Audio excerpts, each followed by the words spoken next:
Hey, on this episode, we're going to cover value-added support to hold your practice longer or exit for top dollar when the time is right for you. And I'm Dave Kittle. This is Dave Kittle Show, and I am the practice owner of Concierge Pain Relief, Home Physical Therapy in New York City, and the CEO of the Fieldmaker Group. We're currently partnering and speaking with practice owners in the New York and New Jersey area in regards to a partnership or exiting some or all of their practice. Today, we have Anthony Desena on the show. He's a physical therapist and the previous COO and Chief Development Officer of One-on-One Physical Therapy, which then merged with Jag Physical Therapy and then became Jag One. And Anthony was along the ride there, helping the organization grow from one location to 100 locations. And now he is a deal guy, an M&A guy. He's helping support and help practices either grow or exit when those practice owners are ready. And you can learn more at AD Development. His website is addevelopmentcorp.com. We're going to get into all that and more. Anthony, welcome on. Thanks for having me.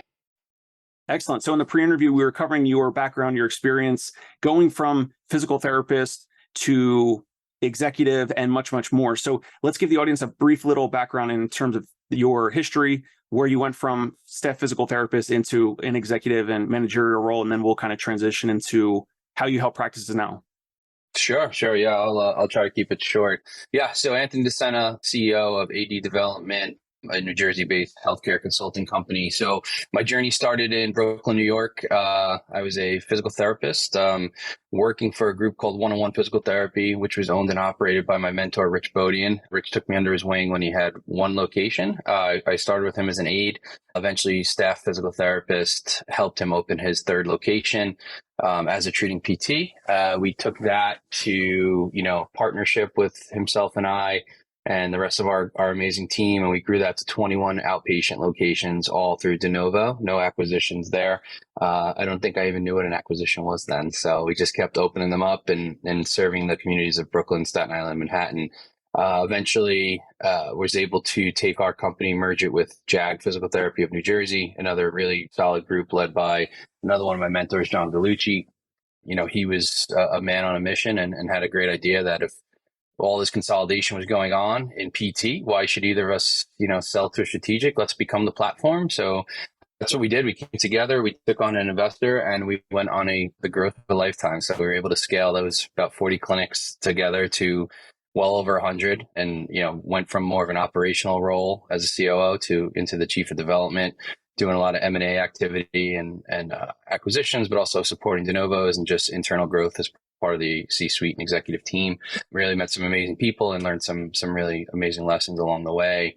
Eventually felt that I had done all the things I wanted to do in PT and decided to take a step back from that executive table and just kind of do something different and figure out what I wanted to be when I grew up, right? So what I decided was I realized that the clinician in me really loved just helping people, and that there was so much consolidation going on in every industry, not just PT, that I could bring my skill set and just kind of my drive and hustle to more people by doing it this way. So started up this company. It was kind of a one-man show out of my place in Red Bank, New Jersey, and really have run the gamut and worked with some really cool clients along the way. Some of them were, honestly, I helped them get through their exit and partner with a bigger company and a strategic. I had a really nice partnership deal last year with a pediatric group in Old Bridge, New Jersey, a pediatric dental group in Old Bridge, New Jersey. They partnered with a big DSO, and I was able to kind of run their process for them and take them to the end, which was really rewarding. And I still get thank you texts from them because I know they know it probably wouldn't have got done without me. And I don't want to ever sound as if I'm a pure deal broker, because that's not what I am. I'm just an advisor that gets folks through the deal. There's a lot to it. There's an emotional component. There's a personal component. And there is, as I always say, there is a life after the deal, right? So it's not just getting the most value, which obviously we try to do that and want to do that, but there's so much more to it than just that check size, right? But then we also have clients that are in pure startup mode. Insight Health is a great, psychiatric group that we work with. They're based in the Cherry Hill, New Jersey, Philadelphia area. They're bringing psychiatric care to schools and to, adolescents and adults in the midst of a mental health crisis. So this is a pure startup company that my team and I have been able to kind of inject ourselves into and build out some really cool standard operating procedures, help them expand with de novo clinics, set up systems and set up just general operations, hire the team and build that there. So those are two very ends of the spectrum, right? There's the pure startup and there's the folks, looking for their kind of exit plan and what they're going to do.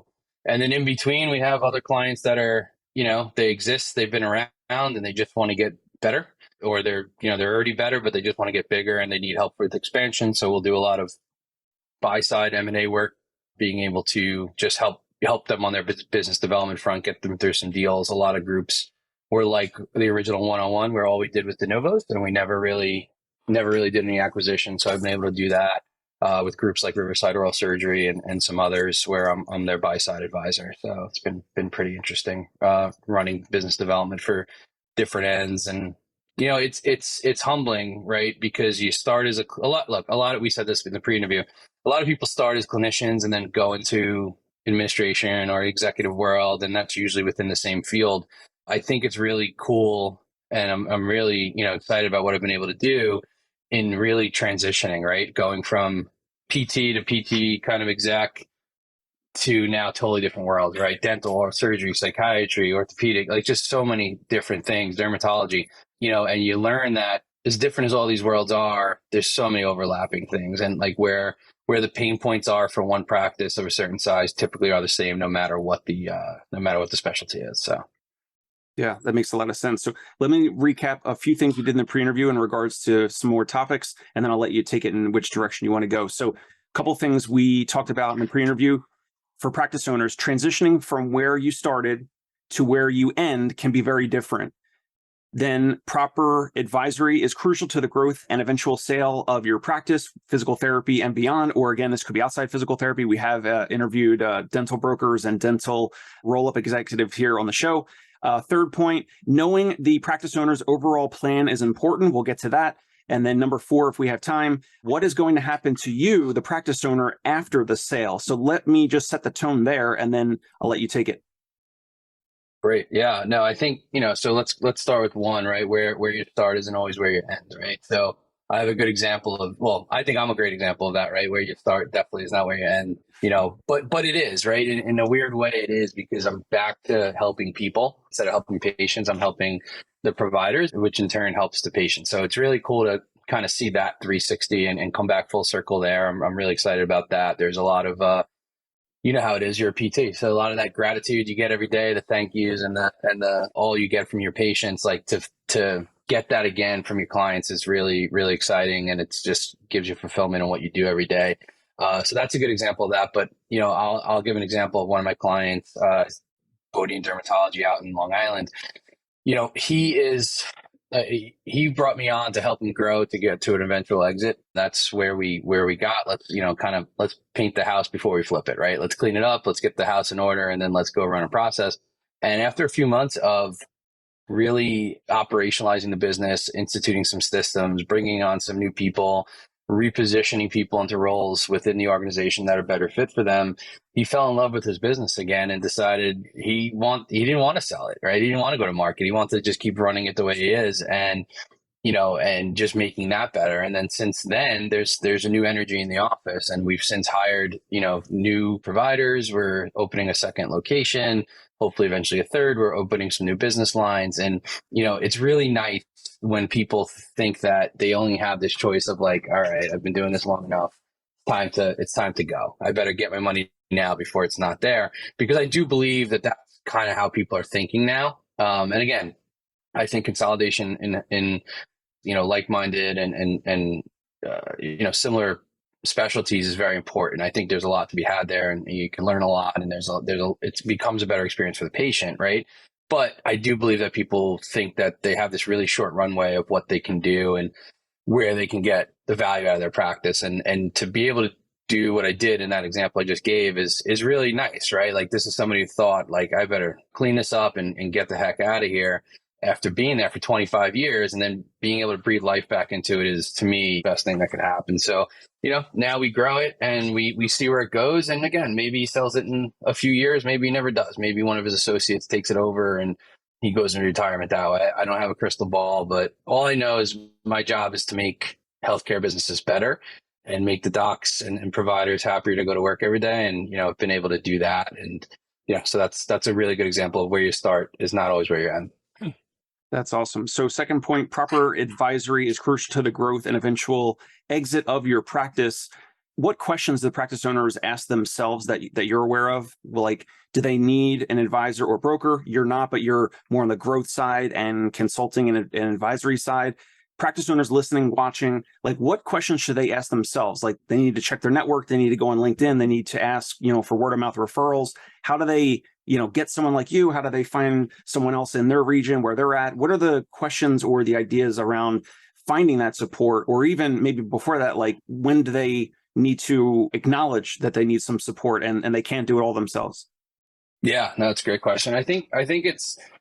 I'll say this kind of blanket statement. It's never too early to start thinking about what the end play is, right? Because maybe you never get there, right? Maybe you never sell it, maybe you never do, but it's never too early to think about the process because the little things you do along the way, when you do eventually get to an exit, it can make a big difference for just the total value of the practice and just how smooth it is too, right? So it's not just the value, but the way you operationalize, the way you catalog, the way you organize things, that if you were eventually going to go through a process, if you're organized and ready, it makes the whole process so much easier, right? People talk about this thing was a disaster. It was so much work. It was, so many things that we had to do to get there. And then you see other practices who really kind of had their stuff together for the last 10 years or so. And it's pretty easy. They're like, oh, you need this stuff? Like, here you go. It's all just sitting here in a Dropbox somewhere anyway, because that's how we run our business. So my point is it's never too early to always act like you're eventually going to sell it, right? And just having it teed up. And that's advice I give to my clients all the time. So that's number one. I never think it's too early to get educated. Obviously, the market changes quite a bit about what's going on and where the interest is of different things. But, you never know kind of what the market's going to net. But overall, it's never too early to get educated on what a process looks like. What's the time going to look like? What is due diligence? How many buyers are we going to try to go out to? Is there a specific buyer? If that buyer is backed by PE, or VC, where are they in their cycle, right? Is there, are they on year 4 of what was a 5-year hold? Because that changes things like your equity value and such, or are they kind of new and you're getting into ground level of a platform, right? So there's all these things that probably don't think about unless you've had to think about them. So I think that early education is super important. So bringing somebody on, there's never, I think, not really a wrong time to do it. Now, don't get me wrong. I've had people where they're like, yeah, come in and help me grow and let's operationalize this thing. And I'll take a look and they have a really great business, right? And if I can't add value, then I won't inject myself. I don't think there's a reason to. And then hopefully, just when it's more of the seller time, that's when they'll bring me back in. And, there are people out there running really, really nice businesses. But, that runs the gamut, right? So it's about where they are. But again, to answer the question, I don't think it's ever too soon to start picking the brains of people like myself or other smart people out there that are doing similar things. Excellent. Really great. Number 3, knowing the owner's overall plan is important. So how do you help practice owners like that? They're probably coming to you and maybe they want to sell, and then you find out, like you were mentioning in the pre-interview, like, you help their practice simplify things, go from complex to simple, go from inefficient to efficient, those types of things. And then they realize, like, oh, I actually love this. Like, this is actually like where I meant my practice to be. Like, if I could wave a magic wand, like this is where I would want to be, then they don't necessarily have to sell. So when you hear of this bullet point here, knowing the owner's overall plan is important. So can you speak on that? Yeah, I will. So I'll use the startup kind of world as an example of that, right? So are you starting this because you want to grow this thing and this is going to be your legacy for the next 20 years? Or are you growing this thing because you want to sell it in 3 years, right? And we're seeing a lot of that now, which, I'm not altruistically not, too much a fan of, right? Like people just kind of want to start it, grow it, sell it sort of stuff, you know what I mean? But there is a different approach to that versus growing it for long-term sustainability. So knowing what they want and where they want to go is pretty important, right? So I think that in engaging a new client, understanding what they want out of all of this is key to my success, and them, telling their friends about me is really that, right? So if their goal is like, look, I want to get to certain number of locations and then sell. And then after I sell, I still want to stay on and work for 5, 10 years. Like that's important information to know versus, hey, get me the most money you can and don't call me ever again after this thing is done, right? Because those are two very different scenarios that have to be treated as such. A lot of it from an infrastructure standpoint, right? Like how much are you investing in an executive team and IT infrastructure and all these things if it's going to really be if you're not going to stay on and see the benefits of it and things like that, is it worth the lift sort of thing? So just, kind of understanding what they want to do with it is important, and personally what they want to get out of it, right? Do you still want to work 5 days a week, or do you want to partially retire and golf 3 days a week, right? And really understanding the client, their needs, and where they want to be is really shapes how we shape the company, how we shape the deal, and in a lot of cases shapes who we sell to. Right. If you're a big enough group where you're selling directly to private equity, you're not selling and then golfing 3 days a week, right? You're there to get the injection of investment and support to then grow and do it more, right? Whereas if you're selling to a strategic, it's a very different scenario. So kind of understanding where they want to be is really shapes it along the way. Awesome. Talking point number 4, what's going to happen to the practice owner after the sale? How do you help them with that? Yeah, I think there's a lot that goes into. Everybody gets really hung up on multiples and total value and if there's equity role and all that stuff, and that's really, really important. Don't get me wrong, but I think that the employee agreement and the expectations of roles sometimes take a backseat to that. So I always like putting that up forefront and really having a clear understanding of what everybody's going to be doing after. 8 times out of 10, it's nothing different than what they're doing now. They're seeing patients and they're, helping manage and run their office with a little support from above. But sometimes that's different. Sometimes they're going to reduce the number of days, and that's what this play was. And then other people are going to have to step up. So I think it's important to know what they, again, going back to the previous question, what they want that to look like, but also what's realistic, right? I mean, very few companies are going to cut you a check and then say, you never have to show up again ever, right? So it's really setting expectations around that for the client as well. Like I've been on the buyer side so much that I know what it's like to be there. And sometimes the seller's expectations, which in most of these cases are my client,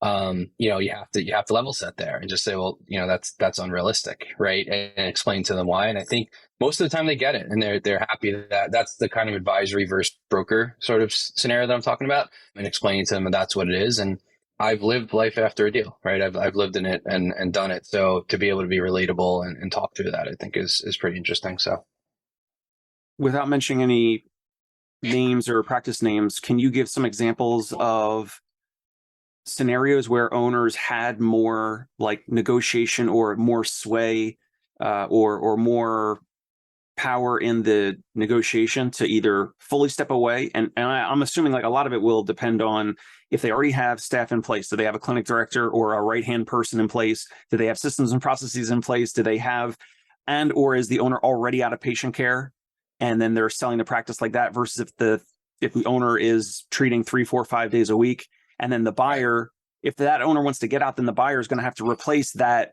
revenue, that production, right? So can you speak to scenarios that you've come across where some of the owners don't have the negotiation power or the ability to get out, or it'll affect their offer, the asking price, versus the owners or the scenarios where maybe they're already out of the patient care and they have a lot more negotiating power in regards to what they do after the sale? Yeah, so I'll use that example. I had a great client who was in the dental space, and eventually kind of got a partnership done for them, which was really cool and really fun and humbling for me to be a part of. But again, it was a really, really well run practice where the owner, who was a provider, was no longer providing chairside services, but was really running and with his support team and kept it there. And normally you would get dinged for that, right? If you're the buyer, you'd be like, well, the owner's not around. He's not treating patients. Like there's a value. But our point and our proof in the pudding there was this is how the company had run for the last 5 years. He hadn't been seeing patients 5 years, and we're still growing and doing the things that we can. And that was like to prove out value and in through sustainability. I mean, there was no better example than that. So it was really great that we're able to do that because it was already set up in a way where, because there's most of the time it's the other way, right? It's the key man risk. Like, oh man, this person's the whole practice. Like he's judge, jury, and executioner. If he moves out of the country one day, this whole practice is screwed, right? So I think having it the other way, and there's obviously always a leader in a company, but there is a risk to that. And sometimes if it's too much weighted towards that one person, that founder, that owner, then it becomes very risky to the buyer. So. Makes a lot of sense. What have you seen in regards to timelines where either when you were on the buy side or now advising your clients? Obviously, it's going to depend on the practice and the owner and what we just discussed. But what are you seeing in terms of common timelines of where the buyers want the owners to stay for X amount of time for the transition? 6 months, 12 months, probably longer if they're, intertwined in all the roles and responsibilities, and maybe shorter amount of time or more flexibility in that amount of time if the owner is already out of all the roles and responsibilities. What have you seen there? Yeah, no, it's a good question. So that's a big part of like understanding what the client wants out of life after the deal, right? And setting expectations with them that like, look, you can't just leave, you can't just leave, you have to be around. It's also the right thing to do for the staff and transition. And look, let's face it, most of the time there's some sort of earn out component or 1 to 2 year bonus that comes with this stuff after. So they want to be involved. To answer the question, I've seen as short as a year. Most buyers would love 3 years, the minimum, if they could. A lot of big groups, I mean, some that I've worked with hope that the seller never leaves. So you hope you get somebody like kind of so in the middle of their career that you get another 10, 15 years out of them. But there are the people on brink of retirement and looking to change things up. And, so I'd say minimum of a year, 3 is probably the sweet spot. Yeah, obviously buyers are going to want the owner to stay as long as possible, and the owner or the practice owner seller may be looking to get out as soon as possible. So it really just depends on the practice and their situation. Makes a lot of sense. Yeah, totally. All right. So those are the 4 talking points. What other challenges, common questions have you come across with your clients, your practice owners that you worked with, or when you were with Jaguar in regards to any challenges or complexity? Maybe it's, sometimes it's just a lack of communication or miscommunication in the from both sides, from the buyer and seller side. Is communication one of the biggest challenges or roadblocks? Is it, like you said, managing expectations? What are some common, flaws or challenges? Yeah, no, I think a lot of time what you see is, especially like bigger groups that are used to doing a lot of deals and a lot of, buying a lot of stuff. There's a system, right? There's a whole business development, M&A integration team that exists. And these are smart people. Somehow I snuck my way into that team, but most of them are pretty smart people. And this is what they do all day, right? And now you're talking to somebody who's never bought or sold a business, who's trying to do this in between treating patients, in between dealing with family, in between dealing with life, and just, it can become a different language, right? Like, this deal stuff. So like, if you've never heard some of these things, it can become a little off-putting. And I think that people do get a little deal fatigue and freeze up a little bit. And that's why I think having been on that side and seen that, now being able to help folks through it. And then I think it's a lot smoother. So yeah, globally, yes, communication is the issue. And I know from a buyer's perspective, having someone like myself or my team who can run point on the deal and get through this stuff during normal business hours, because the seller is seeing patients, right? Like being able to keep the wheels moving all day, every day is very important before deal fatigue kicks in. And, time kills all deals, right? So being able to have somebody on your side to expeditiously keep your foot on the gas, so to speak, and keep things moving. And especially if that person kind of speaks the same language as the other side. And you kind of know, you do from a negotiation standpoint, know how much rope they have to give on the other side too. Let's be realistic. I've been there enough to know. So I think that's the big part of it, right? Being able to communicate and communicate through the right channels, because the last thing you want too, as the seller, is to be so disengaged by the process, because the process, we've all seen it, can beat you up. It's just exhausting at times. So, and then it's like, it becomes less fun after the fact for integration. You know what I mean? It almost becomes like the joy of it is not there where it should be. So I think that, that's another part of it, is like really making the transition as smooth as you can. And you're absolutely right. It's communication along the way though. Awesome. And I think the other part real quick is, there's an emotional human component to it, right? And that's kind of why I Sure. jumped back into the seat that I did, to make it less of just deal, and make people realize the true potential of what this can be, what it can be after the fact, and understanding that, having lived through it and dealt with it, like understanding that there's people connected here and there's a human component to it. So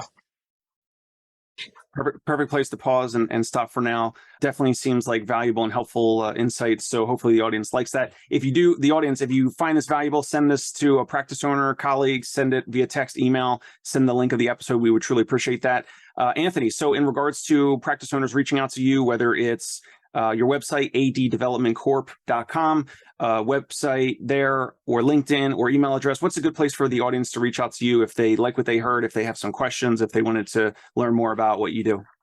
yeah, no, LinkedIn is great. Through my website, you can just do a contact us page or book straight with Calendly. But happy to chat through LinkedIn. I'm on all the time, and that's where it is. So, just here trying to help people get the results they want, get their practice to where it is, whether that's sale or not, I don't know. And we don't know what the right answer is until we know each other, but there's a lot more options. I think my career proves that where you start isn't always where you end. And what your plan A might have been can change 10 times. And I'm just really happy to always be able to try to be a part of that with my clients. So.